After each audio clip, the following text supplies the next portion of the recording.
One of the things I've come to realize is there are small key habits or skills that, when applied over and over again, build up over time and have a massive impact. I'd like to highlight 4 of these things that have helped me in so many ways and have quite literally changed my life.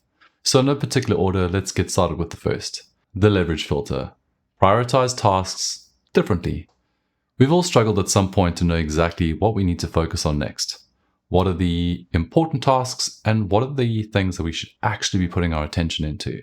There are various methods and techniques to organize and prioritize tasks. At some point in time, you've probably come across the popular Eisenhower matrix or David Allen's Getting Things Done. Now, I'm not discounting these models in any way. They really do work, and I use them myself. However, I would argue we can miscategorize or incorrectly prioritize things, whether we are using a method or matrix or not. Lines between important and urgent can sometimes become blurred, and especially when we have a lot on our plate, it's easy to get stuck in this everything is urgent trap. Sometimes it's just really hard to know how to rank tasks, and having a tool or some kind of method to gain a bit more clarity is helpful. You might argue that this technique I'm about to show you is still classifying tasks by importance, and that's fair. However, important can take on different meanings to different people and also hold different weights when emotions or stress is in the mix. Sometimes things can feel important or urgent when they are not. And only in hindsight we can look back and say to ourselves, if I did this first, I probably would have avoided all of that. What's helped me gain more clarity regarding what I need to focus on next is what I call applying a leverage filter. A simple question I ask myself to filter out and organize true priorities and what I should actually be placing my attention onto. When I look at my list, I ask myself, if I could only pick one of these items to do, which one would have the most leverage with the biggest compounding effect? Often there are items that when completed really push the needle forward in a dramatic way. These tasks usually have knock-on effects too. I recently dealt with a client who had a big list of items ranking from urgent and important, etc. So ignoring all of the priorities that they had for a moment, I applied a leverage filter and asked, which one of these, if completed, would have the biggest impact on the business? There was a pause in the conversation while they were thinking, but I then rephrased the question, which item would have the biggest impact on sales? An impact on sales has a cascading effect on the entire business as a whole, and it became exceptionally clear which item needs to be addressed first. Hiring someone, implementing a project management system, creating a financial plan, these kinds of items have leverage and ripple effects all baked into them. A leverage filter could also be applied on a more personal level. Would reading a book or taking a course have more impact on your life than watching Netflix? How about creating a meal plan versus taking a walk?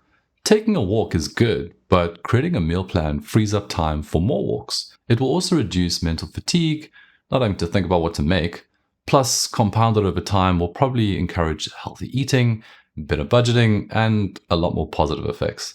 By focusing in on a question like this, you start searching for items that touch on many things rather than just one. So when looking at things that I need to do next, I aim for items that have the biggest leverage to pull multiple things forward. So the next time you're in a position where you don't know what to focus on next, maybe try applying a leverage filter and choosing items that have leverage and compounding effects.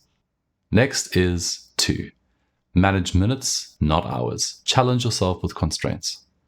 For some reason, we tend to schedule things in these larger time windows, the golden standard of 30, 60, 90-minute intervals, especially meetings. Why can't we book a meeting for just 5 minutes? If we only need to talk about 2 important things, then let's just meet for the time that we need to discuss those 2 things. It doesn't make sense blocking off an hour of time for a conversation that only requires 20 minutes. Parkinson's law states that work expands to fill the time allotted for its completion. So essentially, constraining our time actually works out in our favor when it comes to doing good work. Humans are naturally bad at estimating time. We procrastinate, overestimate, and at the best of times have incomplete recollections of the past. If you want to test this, choose some things that you do on a regular basis and guess how long these things take to complete. In minutes. For example, how long do you take to put on a load of laundry, clear your desk, walk around the block, unpack the groceries? Then time yourself doing these activities and see how many actual minutes they take. If you've done this before, you've probably realized how much you've either overestimated or underestimated the length of time these tasks actually take. When I put myself up against the clock, I quickly started to see how much I could actually do. Once I had a measure on how long things actually take, I could line out the items in my day and start to set challenges for myself to work under constraints. If you try this, I'm sure you'd be very surprised with how much you can get done in a very short period of time. Part of this, I believe, is a hyper-focus on single tasking, but that's probably a topic for another time. Many successful businesses that were underdogs dominated markets due to constraints. When there are restrictions, we get forced to focus and get to the point. Elon Musk works in 5-minute time blocks, and my guess is he's very good at understanding how much can truly be compressed into these time intervals. I'm not saying you need to plot out your day and work in 5-minute increments like Musk, or live your life with a stopwatch timing absolutely everything. I mean, you can if you want to, but the key takeaway here is that if you think in minutes and constraints, it will help eliminate distractions or procrastination and get a lot more done in less time. I found as a side effect, it gave me a major boost in motivation, realizing what I could really accomplish in shorter windows of time. There's nothing more valuable than your time, and you only have 1,440 minutes every day. So when keeping an eye on the minutes, you start reclaiming hours. Constraints are often advantages in disguise, and if you can master your minutes, you might just master your life. Next is number 3. Inversion. Flip your thinking. Charlie Munger, business partner of Warren Buffett, once said, "All I want to know is where I'm going to die, so I'll never go there." That kind of thinking is called inversion, a powerful mental model, or dare I say it, habit. Simply put, it's flipping a problem upside down or inverting it to gain a new perspective. Most of us think about difficult problems in one direction, forwards. We should actually think about things forwards and backwards or upside down. Stoics believe that imagining the worst case scenario in the future, they can prepare for it in the present, ultimately avoiding or preventing negative outcomes. So if you're a business owner, invert and ask yourself, what would I need to do to be a terrible business owner? A great business person would probably avoid all of those things. Same goes for relationships. What would I need to do to destroy my relationship or marriage? And then actively work to avoid those things. Money is another example. Instead of asking, how do I get rich? Invert and ask, how do I avoid being poor? This will ultimately protect the downside and give you insights into behaviors or patterns that you're currently maybe doing. By paying attention to the answers inversion questions generate, I've certainly gained more clarity and direction on avoiding the things that I don't want. By going through this exercise, I've also been left with a very specific do not do list opposed to figuring out a to-do list. This might all seem obvious when you say it out loud, but if you really ask yourself the question and work through the answers, it'll more than likely reveal things that you didn't think of. Lastly, number 4, really listen to people. Aim to understand. This next one I originally learned from a mentor of mine and got some additional gems from Jordan Peterson as he expands on this topic quite elegantly. I know without a doubt, if everyone turned this into a habit, it would not only change us as individuals, but society as a whole.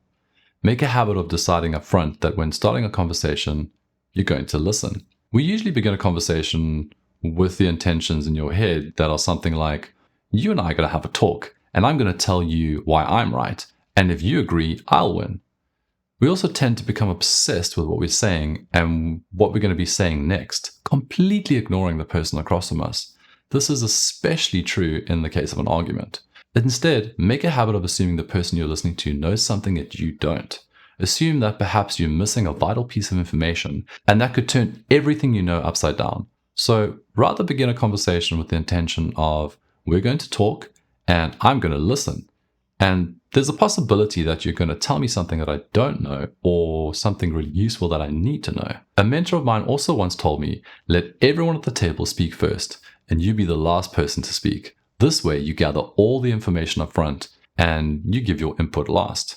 This also keeps you ahead of things, plus you can further stimulate the conversation with critical questions if you need to gather more insights. Listening first makes the person speaking first feel more important. And in the terms of an argument, allows you to gather details, perhaps learn something that might change your mind, opposed to running into everything blindly. If we are driven by ego emotions, there's a high chance it turns into an argument, and everyone is just left feeling horrible. In my experience, most of the time, people are actually saying the same thing or want the same outcome, but just approaching it from different perspectives. My dad uses the brilliant analogy of a coin. On one side, one person sees heads, and on the other side, the other person sees tails. We argue our points, but both are technically correct. Rarely are we willing to look at the other side of the coin before voicing our point of view. Most of the time, we are so busy arguing at what we see from this particular side, and this is correct, and things just escalate from there. So instead, take the time, listen, look at the other side, and you'll probably avoid the conversation going bad. There have certainly been times where I have listened first and I've learned something that I didn't consider or didn't even know about, and actually ended up agreeing with the person I was talking to. The goal shouldn't be to win or be right. The goal should be to make things better and to aim to understand. Granted, I don't get this right all of the time, but it's something I'm always practicing. So listen first. You might be surprised at what you learn, or avoid looking like a fool in the process. These 4 things have certainly changed my life for the better. I hope you find some of them helpful and that they serve you as much as they have served me. As always, thanks so much for your time and attention. Hopefully I'll see you in the next one.